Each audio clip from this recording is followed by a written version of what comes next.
الله تعالى في كلامه المجيد أعوذ بالله من الشيطان الرجيم والذين يؤذون المؤمنين والمؤمنات بغير ما اكتسبوا فقد احتملوا بهتانا وإثما مبينا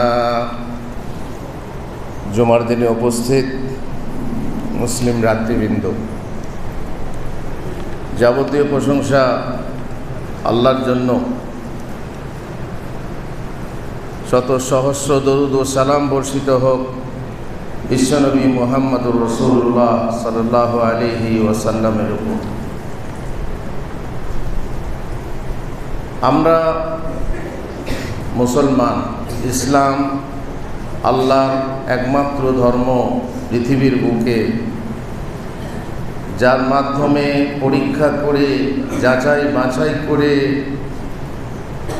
বিশুদ্ধ বান্দাদেরকে জান্নাতে স্থান দেবেন আর নিকৃষ্ট জাহান্নাম থেকে পরিত্রাণ দেবেন। ইসলামের যত রীতিনীতি আছে তার মধ্যে 5 প্রকার জিনিসের হেফাজতের জন্য আল্লাহ তাআলা বিশেষ ব্যবস্থা দিয়েছেন। নবী রাসূল পাঠিয়েছেন, কোরআন কিতাব অবতীর্ণ করেছেন এবং রাসূলুল্লাহ সাল্লাল্লাহু আলাইহি সাল্লাম আমাদেরকে বিশেষ বিশেষ নির্দেশ দিয়েছেন। সেই 5টি জিনিস হলো মানুষের জান, মানুষের ঈমান, মানুষের মান, মানুষের জ্ঞান সব আর মানুষের ধন। এই 5টি জিনিস হেফাজত করার জন্য মানুষের স্বার্থে ইসলাম এসেছে। দুনিয়াতে ভালো থাকবে, মনুষ্য সমাজ ভালো থাকবে, তারপরে সে ভালো হবে, ভালো থাকবে। মসজিদের এই দরজা দিয়ে পার হয়ে কবরে যাবে, কবরে ইন্টারভিউ পাস করবে, তারপরে আল্লাহ তাআলা কিয়ামত যখন হবেন কারো হিসাব নেবেন সহজ, আর তার সময় লাগবে জোহর থেকে আসর সময় পর্যন্ত, 50,000 বছরের দিন। কিন্তু যে খাঁটি মোমেন হবে, যার হিসাব হালকা হবে, জোহর থেকে নিয়ে আসর পর্যন্ত সময়ের মধ্যে ফিনিশ, পুলসিরাতে পার হবে, আরামসে পার হবে, জান্নাতে চলে যাবে। আর কিছু কিছু বান্দা থাকবে যার প্রচুর কঠিন হিসাব হবে, হিসাব আসির, কঠিন হিসাব হবে, তবুও কোনো রকম পুলসিরাতে হাত পা কেটে হোক, যাই হোক, পার হয়ে জান্নাতে যাবে। তৌহিদের ফজিলতে, যেহেতু সে শিরিক করেনি। আর যারা শিরিক করবে, যারা কুফরি করবে, তাদের হয়তো কারো কারো হিসাবই হবে না, আর যাদের হিসাব হবে তারা হিসাব মতো তাদেরকে জাহান্নামে দেওয়া হবে, জাহান্নামে তারা চিরস্থায়ী থাকবে, পুলসিরাতে পা দেওয়ার যোগ্যতা থাকবে না। জাহান্নামের ব্রিজ, যেটা জাহান্নামের ওপরে, ব্রিজে পা দেওয়ার যোগ্যতা থাকবে না যারা মুশরিক, যারা কাফের। মুনাফিক যারা থাকবে, আমাদের সমাজে মুনাফিকের অভাব নেই। মুনাফিক যারা থাকবে, সেই মুনাফিকরা কিছু দূর যাবে মুমিনদের সাথে। ও ভাইরা শোনো, দুনিয়াতে আমরা তোমাদের সাথে থেকেছি, তোমাদের মসজিদে নামাজ পড়েছি, তোমাদের সাথে একসাথে বসবাস করেছি, তোমরা একটু আলো দেখাও, কারণ জান যে পুলসিরাত অন্ধকার, আর সেই অন্ধকার পথে আলো পাবে না খুঁজে। মোমেন ডাইনে বাঁয়ে সামনে আলো পাবে, পথ চলতে থাকবে, মোমেনরা আলো, মুনাফিকরা আলো চাইবে, আলো তাদেরকে বলে পেছনে যাবে। মোমেনরা তখন জানবে যে এরা আমাদের সঙ্গী নয়, তোমরা আমাদের মসজিদে ছিলে, টুপি লাগিয়ে আতর লাগিয়ে নামাজ পড়তে আসতে, কিন্তু তোমরা ছিলে মুনাফিক। মুখে এক বুকে এক ছিল তোমাদের, ইসলাম তোমাদের আসল উদ্দেশ্য ছিল না, শুধু নাম নেওয়া, সাইনবোর্ডটা ছিল আসল। পেছনে আলো দেখো, তারাও পুলসিরাতে পা দেওয়ার যোগ্যতা রাখে না। ভাইরা আমার, ইসলামের কিছু রীতি আছে শিখতে হবে ইবাদত, কিছু রীতি আছে বর্জন করতে হবে, সেগুলো করা যাবে না। একটা হচ্ছে করতে হবে আর একটা হচ্ছে করা যাবে না। করা যাবে না এমন বহু কাজ আছে,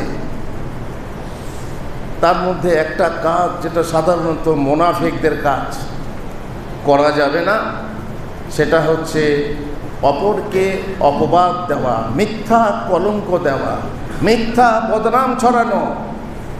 যে মানুষ যে দোষ করেনি সেই দোষ কোনো একটা লিঙ্ক পেয়ে তার বিরুদ্ধে বদনাম রটানো বিশাল অপরাধ। সেই অপরাধ সম্পর্কে আজকে আপনাদের সামনে বলবো। হতে কারো ইজ্জত সম্ভ্রমে মিথ্যা কলঙ্ক দেওয়া, নিছক সন্দেহ ও ধারণা বসে তার কুৎসা রচনা করা তারপরে রটনা করা জিহ্বার এক মহাপাপ। এই জিভের ফলে কত সৎ মানুষ সমাজে অসৎ হয়ে অসৎ বলে পরিচিত। এই অপবাদদাতার জিহ্বায় যে সমাজে চোর হয়, যে চোর নয়, ব্যভিচারী হয়, যে ব্যভিচারী নয়, আত্মসাৎকারী হয়, যে আত্মসাৎকারী নয়, মিথ্যাবাদী হয়, যে মিথ্যাবাদী নয়, অত্যাচারী হয়, যে অত্যাচারী নয়, সতী হয়, তাদের কাছে অসতী হয়, সতী অসতী হয়, এই বলে চিহ্নিত হয় সমাজে। আর আরও কত কি, কত কলঙ্ক দেওয়া হয় সমাজে। আল্লাহ তাআলা বলছেন, কুল্লি আফাকিন আজিম, ধ্বংস হোক, দুর্ভোগ হোক প্রত্যেক সেই ব্যক্তির জন্য যে ঘোর বিরোধী এবং পাপিষ্ঠ। আর যে রটায়, কোনো একটা কলঙ্ক রটে, তারপর সেটাকে রচনা করে রটিয়ে বেড়ায়। আল্লাহ বলছেন, কুতিলাল খাররাসুন, যারা আন্দাজে অনুমানে কথা বলে। কিছু একটা হলো, অজয়ের বাম দিকে দেখলাম একটি ছেলে একটা মেয়ে যাচ্ছে, একটা ছেলে একটা মেয়ে যাচ্ছে, চট করে লিঙ্ক তৈরি করে দিলাম। কিছু বটে, আও যা রটে তার কিছু না কিছু বটে, কিন্তু যা রটে তার কিছুই নাই বটে। এটাও আমাদেরকে খেয়াল করতে হবে। কিন্তু চোখ বন্ধ করে তাদের সামনে তাদের জন্য আমরা লিঙ্ক তৈরি করে দিলাম, কিছু তো বটে। আল্লাহুল মুস্তাআন, ধ্বংস হোক তারা যারা আন্দাজে কথা বলে। আল্লাহ বলছেন ধ্বংস হোক, আল্লাহর পক্ষ থেকে অভিশাপ যারা আন্দাজে অনুমানে কথা বলে। আল্লাহ তাআলা বলছেন, ওয়ামাই ইয়াকসিব ইসমান ফাইন্নামা ইয়াকসিবুহু আলা নাফসিহি ওয়া কানা আল্লাহু আলিমান হাকিমা। যে কেউ পাপ কাজ করবে সে তা দিয়ে নিজের ক্ষতি করবে, আর আল্লাহ সর্বজ্ঞ প্রজ্ঞাময়। ওয়ামাই ইয়াকসিব খাতিআতান আও ইসমান সুম্মা ইয়ারমি বিহি বারিআন ফাকাদ ইহতামালা বুহতানা ওয়া ইসমান মুবিনা। আর যে কেউ কোনো দোষ বা পাপ করে অতঃপর তা কোনো নির্দোষ ব্যক্তির ঘাড়ে চাপিয়ে দেয়, আমি কাটলাম, না না আব্দুর রহিম কেটেছে, আমি করলাম, না না আব্দুর রহমান করেছে, আমি রটালাম, না না অমক করেছে, রটিয়েছে, নিজে করে সেই পাপটা অন্যের ঘাড়ে চাপিয়ে দেওয়া, এটা একটা বিশাল বড় গুনাহ নির্দোষ ব্যক্তির উপর আরোপ করে। সে মিথ্যা অপবাদ ও স্পষ্ট পাপের বোঝা বহন করে। আল্লাহ তাআলা বলছেন, ওয়াল্লাযীনা ইউযুনাল মুমিনিনা ওয়াল মুমিনাতি বিগাইরি মাকতাসাবু ফাকাদ ইহতামালু বুহতানা ওয়া ইসমান মুবিনা।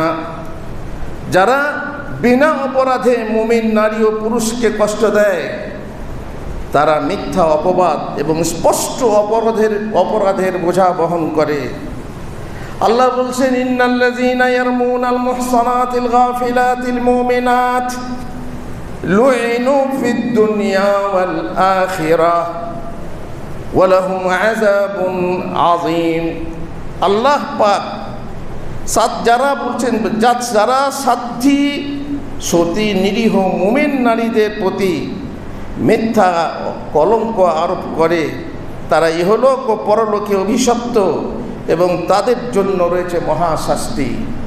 আপনারা সবাই জানেন মাশাআল্লাহ সালাফি গ্রাম খুতবা দেওয়া হয় প্রতি সপ্তাহে, আপনারা শুনে থাকবেন। স্মরণ করিয়ে দিই, মা আয়েশার চরিত্রে কলঙ্ক রটেছিল। আমি তার ইতিহাস বলতে যাব না, কেন রটেছিল সেটা আপনারা জানেন। মা আয়েশার হার হারিয়ে গিয়েছিল। তারা রাত্রি যাপন করেছিলেন এক স্থানে, রসুলের সফরে। মা আয়েশার পালি ছিল, নিজের প্রয়োজনে তিনি লোকজন থেকে দূরে সরে গিয়ে নিজের কাজ সেরে, প্রকৃতি কাজ সেরে যখন উটের কাছে এলেন, তখন দেখলেন গলার হারটা নেই। হারটা ছিল ধার করা হার, বোনের হার ধার করে নিয়ে এসেছি। হারটা যখন পাওয়া গেল না, তখন তিনি খুঁজতে গেলেন। সেই আবছা অন্ধকারে ফজরের আগে তিনি হারটা খুলতে গেলেন। হারটা খুঁজতে গিয়ে এত দেরি হয়ে গেল। যখন তিনি ফিরে এলেন, তখন দেখলেন সবাই কুচকাওয়াজ করে। হঠাৎ রাসূলুল্লাহ সাল্লাল্লাহু আলাইহি ওয়াসাল্লাম কুচকাওয়াজের আদেশ দিয়েছেন, আর সবাই বেরিয়ে গেছে। কেউ কোথাও নেই, কেউ কোথাও নেই। তিনি ওইখানেই চাদর ঢাকা দিয়ে শুয়ে পড়লেন। রাসূলুল্লাহ সাল্লাল্লাহু আলাইহি ওয়াসাল্লামের নিয়ম ছিল যে সব শেষে একজন আসবে, যে আমাদের ওখানে কোনো কিছু পড়ে আছে কিনা তা দেখে তারপরে সে কুচ করবে। সে এসে দেখছে একজন শুয়ে আছে, এক মহিলা চাদর ঢাকা দিয়ে শুয়ে আছে। তিনি বলছেন, আমি পরবর্তীতে আয়েশাকে দেখিনি, কিন্তু আমার মনে হলো যে আয়েশাই হবে, তার কারণ আমাদের সাথে আর কোনো মহিলা নেই। তিনি বলেছেন, ইন্না লিল্লাহি ওয়া ইন্না ইলাইহি রাজিউন। তারপর কথা নেই, উটকে বসিয়ে দিয়েছেন। মা সাফওয়ান বিন মুআত্তালের মা, আমার মা, আপনার মা, মুমিনিনদের মা, উটকে বসিয়ে দিয়ে পিঠে বসতে ইঙ্গিত করে উট উঠলে তিনি উটের লাগাম ধরে মদিনা পর্যন্ত নিয়ে এলেন। বাস এইটুকু কাজ। রটে গেল মদিনাতে, যাওয়ার আগেই রটে গেছে। ওই দেখ সাফওয়ানের উটে পিঠে চড়ে আসছে, দেখছিস না, অমুকের মোটর সাইকেলে এলো। কুছ না কুছ হতা হ্যায়, কিছু না কিছু লিঙ্ক আছে। কেন এরকম হবে? আমাদের সাথে এলো না, পেছনে থেকে গেল, নিয়ে ওর মোটর সাইকেলে এলো কেন? তাহলে নিশ্চয়ই কিছু বটে। রটে গেল, মায়ের জন্য রটিয়ে দিল, মুনাফিকরা রটিয়ে দিল। এই সমাজের এই মুনাফিক বৃন্দরা, যারা সমাজে মুনাফিক বৃন্দ আছে, তারা সমাজের কত কাহিনী রটায়, আল্লাহুল মুস্তাআন। রটিয়ে দেওয়া হলো। সেই সম্পর্কে আয়াত আল্লাহ তাআলা বলেছেন যে যারা বিনা অপরাধে মুমিন নারী ও পুরুষকে কষ্ট দেয়, তারা মিথ্যা অপবাদ এবং স্পষ্ট অপরাধের বোঝা বহন করে। আর যারা নিরীহ সতী সাধ্বী নারীর প্রতি অপবাদ আরোপ করে, তাদের লুইনু ফিদ দুনিয়া ওয়াল আখিরাহ, লানত হোক তাদের উপরে, অভিশাপ হোক, আল্লাহর লানত তাদের উপরে। তারা দুনিয়া এবং আখিরাতে অভিশপ্ত, আর তাদের জন্য রয়েছে বিশাল আযাব, বিশাল শাস্তি। আল্লাহ তাআলা বলেছেন, আল্লাযীনা ইউমিনু ওয়া ইয়ারমুনাল মুহসানাতি সুম্মা লাম ইয়াতু বিআরবাতি শুহাদা ফাজলিদুহুম 80 জালদা। যারা সাধ্বী সতী রমণীর প্রতি অপবাদ আরোপ করে এবং তার সপক্ষে 4 জন সাক্ষী চায়, কারো সাথে কিছু ঘটেছে হয়েছে বললে 4 জন সাক্ষী নিয়ে এসো। 4 জন সাক্ষী যদি আনতে না পারো, যদি একজনও কম হয়, তাহলে চাবুক খাওয়ার জন্য প্রস্তুত হও। একজন বলছে, ইয়া রাসূলুল্লাহ, আমার স্ত্রীর সাথে অমুককে দেখলাম, এই ব্যাপার। বলছে সাক্ষী নিয়ে এসো। আল্লাহ রসুল বললেন, সাক্ষী নিয়ে এসো। ইয়া রাসূলুল্লাহ, এইরকম অবস্থায় দেখে কে সাক্ষী আনতে যাবে? আমি তাকে হত্যা করব না। রাসূলুল্লাহ সাল্লাল্লাহু আলাইহি ওয়াসাল্লাম বললেন, না, নিয়ে এসো সাক্ষী, বাইয়িনাতুন আও হাদ্দুন আলা যাহরিক। পিঠে চাবুক লাগবে তোমার, 80 চাবুক লাগবে, আল্লাহর বিধান।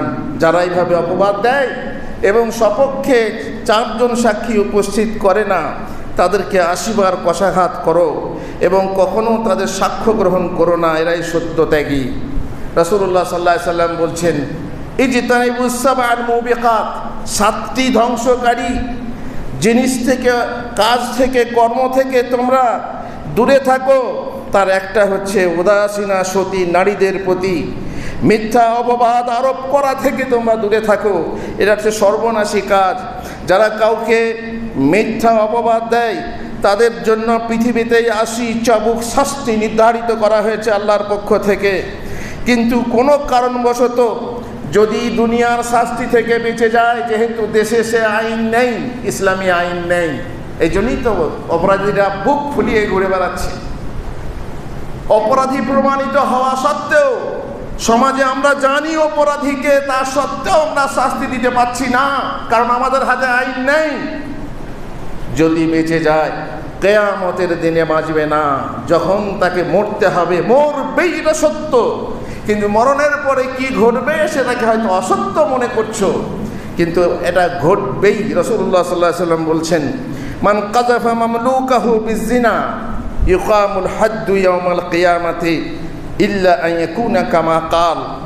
যে ব্যক্তি তার অধিকৃত দাসের উপর ব্যভিচারের মিথ্যা কলঙ্ক দেবে, এই ব্যভিচার করেছিস, এই সেই, কিয়ামতের দিন তার উপর হদ কায়েম করা হবে। যেহেতু দুনিয়াতে হদ কায়েম করা না হলে কিয়ামতের দিন হবে। তুমি ভেবো না বেঁচে গেলে 80 চাবুক থেকে, অপবাদ রটিয়ে অপবাদ রচনা করে বেঁচে গেলে, মারা গেলে আল্লাহর কাছে কাল কিয়ামতে তোমার হদ কায়েম করা হবে, 80 চাবুক তোমার পিঠে লাগানো হবে জাহান্নাম যাওয়ার আগে। তবে হ্যাঁ, তা যদি সত্য হয় যা বলেছে তাহলে আলাদা ব্যাপার, আর সত্য হলেও বলা যাবে না। সত্য যদি ঘটনা হয় সেটাকে গোপন করো, আর যদি সরকার থাকে, প্রশাসন থাকে, তাকে গিয়ে বলো, সে বেচের ব্যবস্থা করবে। কিন্তু তুমি খালি রোটে বেড়ালে সমাজে এর কানে ওর কানে তাকে তুচ্ছ করার জন্য অমক চোর, অমক ব্যভিচারী, অমক ভণ্ড, অমক লম্পট, অমক এই করে, অমক সেই করে, অমক মেরে খায়, অমক তেড়ে খায়, নানা রকম অপবাদ দিয়ে বেড়ায়, আর বেঁচে যাচ্ছে, কেউ কিছু বলছে না, কেউ কিছু করতে পারে না। আল্লাহ তাআলা বলছেন, এসো, কিয়ামত কেন কায়েম হবে? একটা কারণ হচ্ছে এটা, দুনিয়াতে 180, 100, 200 খুন করে তুমি বেঁচে গেলে তোমার শাস্তি হলো না, জেল ঢুকলে বেরিয়ে এলে আরামসে টাকা দিয়ে, কিন্তু তোমার শাস্তি হলো না। শাস্তি এক সময় আছে, যে সময়ে কিয়ামত কায়েম হবে। রাসূলুল্লাহ সাল্লাল্লাহু আলাইহি ওয়াসাল্লাম সেদিনে যার প্রতি অপবাদ দেওয়া হয়েছে, যাকে গালি দেওয়া হয়েছে, যার প্রতি জুলুম করা হয়েছে, যাকে হত্যা করা হয়েছে, তার বদলার ব্যবস্থা আল্লাহ কিয়ামতে করেছেন। রাসূলুল্লাহ সাল্লাল্লাহু আলাইহি ওয়াসাল্লাম একবার হাদিসে বললেন যে, তোমরা কি জানো তোমাদের মধ্যে মুফলিসকে? মুফলিস মানে হচ্ছে নিঃস্ব। তো সাহাবীরা বললেন, আল্লাহ রাসূল ভালো জানেন। বললেন, ইন্নাল মুফলিসা মিন উম্মতি মান ইয়াতি ইয়াউমাল কিয়ামাতি বিসালাতিন ওয়া সিয়ামিন ওয়া যাকাত। আমার উম্মতের মধ্যে নিঃস্ব হচ্ছে সেই ব্যক্তি, প্রকৃত নিঃস্ব হচ্ছে সেই ব্যক্তি যার টাকা পয়সা নেই, ঘর বাড়ি নেই, সে নিঃস্ব নয়। যে খেতে পায় না সে নিঃস্ব নয়, যে ভিক্ষা করে খায় সে নিঃস্ব নয়। প্রকৃত নিঃস্ব হলো সেই ব্যক্তি যে কিয়ামতে আল্লাহর সামনে উপস্থিত হবে রোজা নিয়ে, নামাজ নিয়ে, হজ নিয়ে, যাকাত নিয়ে, কিন্তু একে মেরেছে, ওকে অপবাদ দিয়েছে, ওকে গালি দিয়েছে, ওর প্রতি জুলুম করেছে, ওর মেরে খেয়েছে, ওর জমি লিখিয়ে নিয়েছে, ওরে করেছে, সে করেছে, এত হওয়া সত্য অবস্থাটা কি হবে? আল্লাহ তাআলা বদলা দেবেন। আল্লাহ তাআলা যার প্রতি জুলুম করেছে তাকে এর নেকি থেকে দেবেন। আপনি তো খুব নেকি করেছেন, এই নেকিগুলো কাকে দেওয়া হবে? যার প্রতি আপনি এই অপবাদ দিয়েছেন, যার প্রতি অন্যায় করেছেন, এই নেকিগুলো দিয়ে আপনার শেষ হয়ে যাবে। তখন আপনি আসল নিঃস্ব। যখন শেষ হয়ে যাবে, তারপরেও এখনো অনেক প্রতিশোধ বাকি আছে, তখন আল্লাহ তাআলা করবেন কি? মাজলুমের কাছ থেকে গুনাহ নিয়ে এই জালেমের ঘাড়ে চাপিয়ে দেওয়া হবে। প্রকৃত নিঃস্ব হচ্ছে এই যে কিয়ামতে নিঃস্ব। সুতরাং যারা অপবাদ রচনা করে বেড়াচ্ছ, তারা ভেবে যেও না যে পার পেয়ে যাবে, একদিন আসছে, অপেক্ষা করো। কোনো নির্দোষের উপর দোষারোপ করে রচনা দ্বারা যে সর্বনাশ ও মন্দ আনা হয় তা সহজ নয়। আল্লাহ তাআলা ব্যাপারে বলছেন, ওমা ইয়াকসিব খাতিআতান আও ইসমান সুম্মা ইয়ারমি বিহি বারিআন ফাকাদ ইহতামালা বুহতান আও ইসমান মুবিনা। যে ব্যক্তি কোনো কাজ করে তারপর সেই কাজের কর্তা অন্যকে বানিয়ে দেয়, তাহলে কিয়ামতের দিনে সে একটা বিশাল গুনাহের বোঝা বহন করবে। আল্লাহ আমাদেরকে হেদায়েত করুন, আল্লাহ আমাদেরকে তৌফিক দেন। হে আল্লাহ, তুমি আমাদেরকে রচনা থেকে, রটনা থেকে, মিথ্যা অপবাদ রচনা থেকে, রটনা থেকে রক্ষা করো। হে আল্লাহ, যেন আমি কারো উপরে মিথ্যা অপবাদ না দিই। হে আল্লাহ, আর কেউ যেন আমার প্রতি মিথ্যা অপবাদ না দেয়। যা করিনি আমি, আর আমি করেছি বলছে, আমি মারিনি বলছে মেরেছে, আমি হারাম খাইনি বলছে হারাম খেয়েছে। যে ব্যক্তি বিনা প্রমাণে অপবাদ দেবে, সেই ব্যক্তি থেকে আমাকে রক্ষা করো। হে আল্লাহ, লানত হোক তার ওপরে যে মিথ্যা কথা বলবে। হে আল্লাহ, লানত হোক তার ওপরে যে মিথ্যা অপবাদ দেবে। আল্লাহুম্মা আমিন। ওয়া সাল্লাল্লাহু আলা নবিয়িনা মুহাম্মদ ওয়া আলা আলিহি ওয়া সাহবিহি আজমাইন।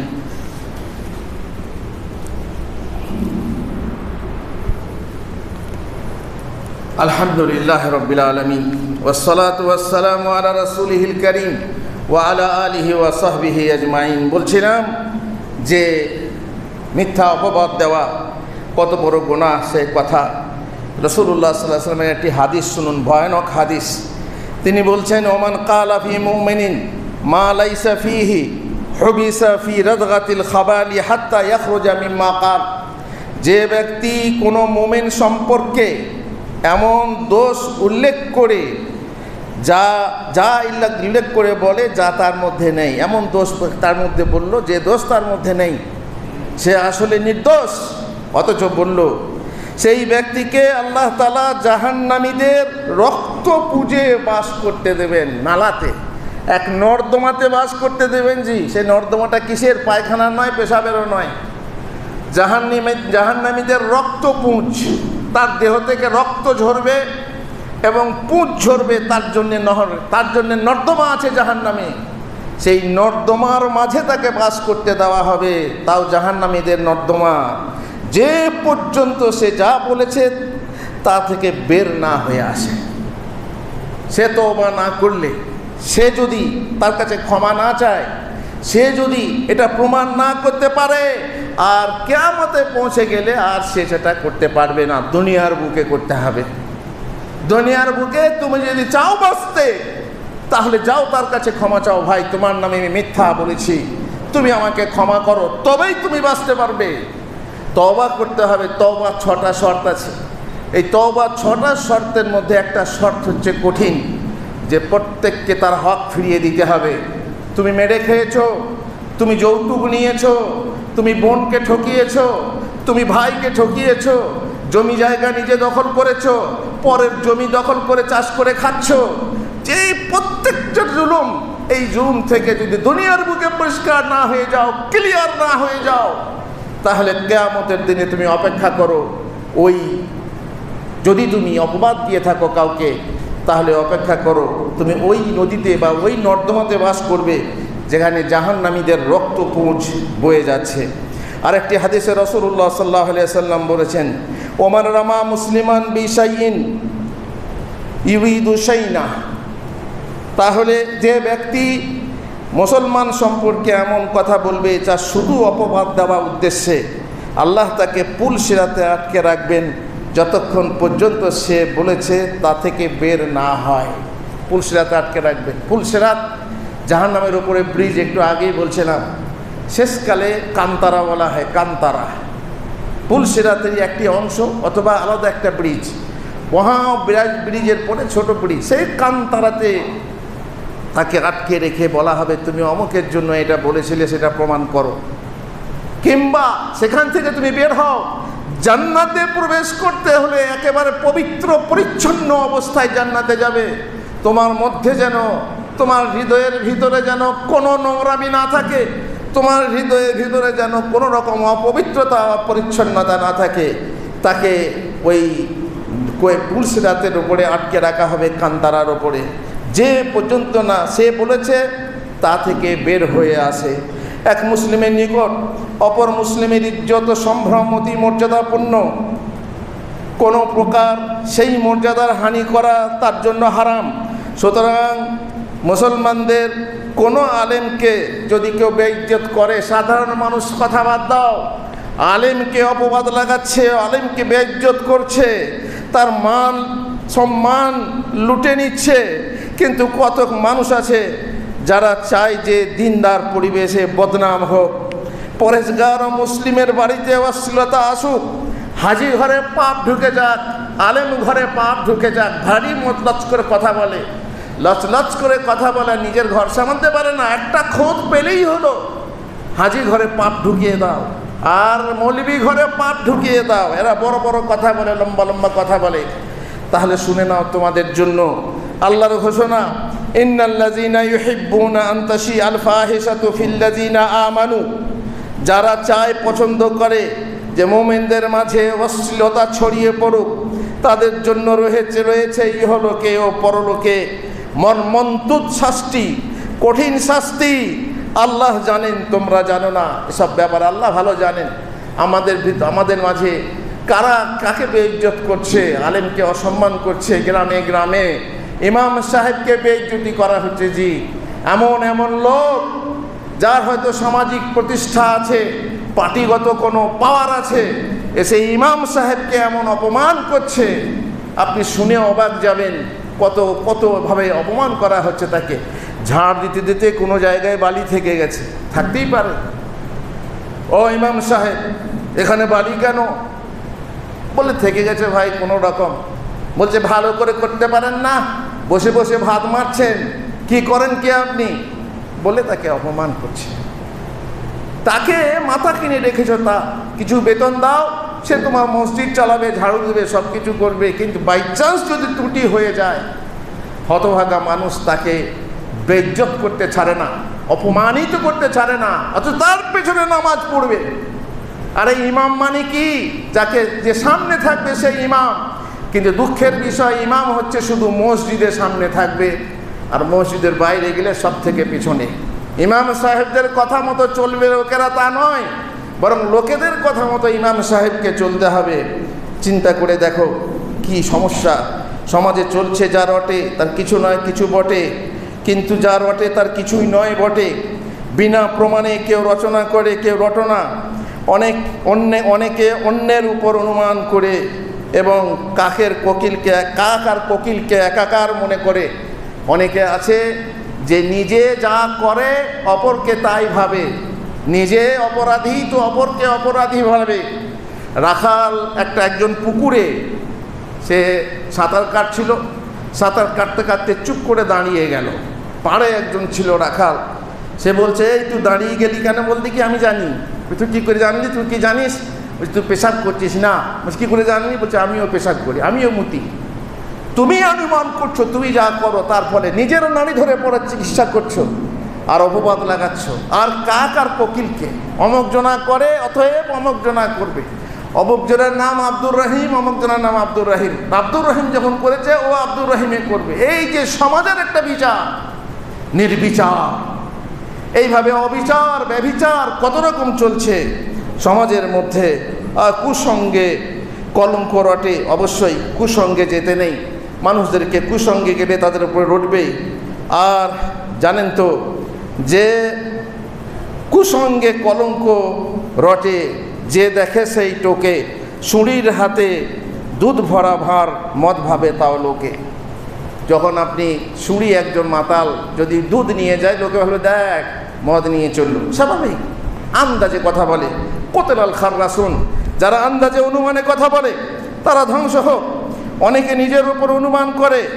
আর মিথ্যা অপবাদ ধারালো অস্ত্রের চাইতেও ভয়ঙ্কর। মিথ্যা অপবাদ যদি দেন, সেটা ধারালো অস্ত্রের চাইতেও বেশি ভয়ঙ্কর, কারণ এটা তো আত্মসম্মানে আঘাত করে, মান মর্যাদা নষ্ট করে।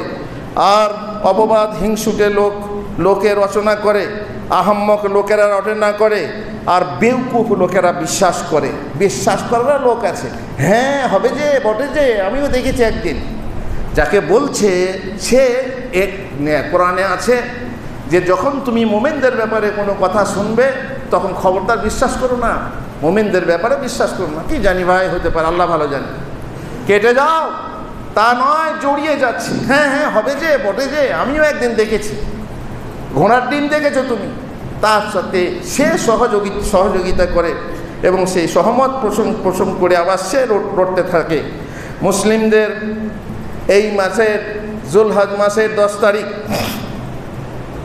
আর 9-10 তারিখ আরাফাতের দিনে কত সম্মান, সেই সম্মানের দিনে আল্লাহ রসুল সাল্লাল্লাহু আলাইহি ওয়াসাল্লাম বলেছিলেন, আলা ইন্নাল্লাহা হাররামা আলাইকুম দিমাআকুম ওয়া আমওয়ালাকুম কাহুরমাতি ইয়াউমিকুম হাযা ফি বালাদিকুম হাযা। তোমাদের একে অপরের খুন হারাম, তোমাদের একে অপরের ইজ্জত হারাম। যেমন আজকের দিনে এই মক্কাতে আরাফাতের দিনে এবং ওই মিনাতে যেখানে আছো সেই মাসে, তোমাদের এই মাসে পবিত্র, সেই রকম বাইরে সব জায়গাতে পবিত্র, সব সময় পবিত্র, এবং তোমাদের ইজ্জত মান সম্মান সব থেকে তোমাদের পবিত্র। আল্লাহ রসুল সাল্লাল্লাহু আলাইহি ওয়াসাল্লাম বলেছেন যে আর রিবা ইসনানি ওয়া সাউনা বাবান, সুদ খাওয়ার পাপ হলো ৭২ প্রকার, যার মধ্যে সবচেয়ে ছোট পাপ হলো মায়ের সাথে ব্যভিচার করা। যারা সুদ খায় তাদের সব থেকে ছোট পাপ যেটা হয় সেটা হচ্ছে মায়ের সঙ্গে ব্যভিচার করা। নাউজুবিল্লাহি মিন যালিক। আর ইন্না আরবার রিবা ইস্তিতালাতুর রাজুলি ফি ইরজি আখি। লজ্জা লাগে না, ভয় লাগে না যে একজন মুসলমানের জন্য, একজন আলেমের জন্য বলবো যে সে এই করে সে ওই করে, কোনো প্রমাণ তার কাছে নেই, আন্দাজে কথা বলে? তখন আল্লাহ রসুল সাল্লাল্লাহু আলাইহি ওয়াসাল্লাম বলছেন সবচেয়ে বড় পাপের সুদ হলো নিজ মুসলিম ভাইয়ের সম্ভ্রম নষ্ট করা, তার সম্মানকে মাঠে ময়দানে করা। রাসূলুল্লাহ সাল্লাল্লাহু আলাইহি ইবনে ওমর, আব্দুল্লাহ ইবনে ওমর একবার কাবার দিকে তাকিয়ে বললেন, হে কি মহান তুমি এই কাবা, তোমার মর্যাদা কত মহান, কিন্তু মোমেন তোমার চেয়ে অধিক মর্যাদাপূর্ণ, তোমার থেকে মোমেনের মর্যাদা বেশি। আজ যদি কাবা গৃহের উপর কোনো আঁচড় লাগে তবে সারা বিশ্বের মুসলমানরা ক্ষেপে উঠবে, এবং তাই হওয়াটাই উচিত। কিন্তু দুঃখের বিষয় যে সেই মুসলমানরাই তার চেয়ে মর্যাদাপূর্ণ বস্তুকে, মোমেনের মান জ্ঞান মালকে হালাল মনে করছে, তার ইজ্জতকে পদদলিত করছে, হত্যা করছে, গৃহ ছাড়া করছে, গালিমন্দ করছে, কলঙ্ক করছে, প্রহসন করছে। এর মাধ্যমে তার সম্ভ্রমকে ধূলিসাৎ করছে, ধূলির সাথে মিটিয়ে দিচ্ছে করছে, দেখছে। তার জন্য তাদের সেই চিত্ত ক্ষেপে ওঠে না, যেমন কাবা ভাঙতে দেখলে ক্ষেপে ওঠে, বরং তার ব্যথায় ব্যথিত হয় না, বরং অনেক ক্ষেত্রে অনেকের মন এসবে মিষ্ট স্বাদ অনুভব করে। সুতরাং আল্লাহ এর জন্য যথেষ্ট। সে মুসলমান প্রকৃত মুসলমান নয়।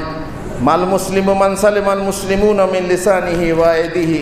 প্রকৃত মুসলমান হচ্ছে সেই যার হাত থেকে, যার মুখ থেকে কোনো অন্য মুসলমান নিরাপত্তা পায়, নিরাপদ হয়। মুসলমানের কাছে যদি মুসলমান নিরাপত্তা না পায় তো কাফেরের কাছে কি করে পাবে? যারা জোর জবরদস্তি করে তাদের ধর্মান্তরিত করতে চাইছে তাদের কাছে নিস্তার কি করে পাবে? যখন মুসলমান গ্রামে, মুসলমান সমাজে, মুসলমান জামাতে নামাজ পড়ার পরেও তাদেরই কাছ থেকে যদি নিরাপত্তা না পায়, তাহলে সেই কাফের, যে কাফের বাইরের লোক, তাদের কাছ থেকে কি করে নিরাপত্তা পেতে পারি? আল্লাহুম্মা লা তুসাল্লিত আলাইনা মান লা ইয়ারহামুনা, আল্লাহুম্মা লা তুসাল্লিত আলাইনা মান লা ইয়ারহামুনা। আল্লাহুম্মা সাল্লি আলা মুহাম্মাদ ওয়া আলা আলি মুহাম্মাদ কামা সাল্লাইতা আলা ইব্রাহিম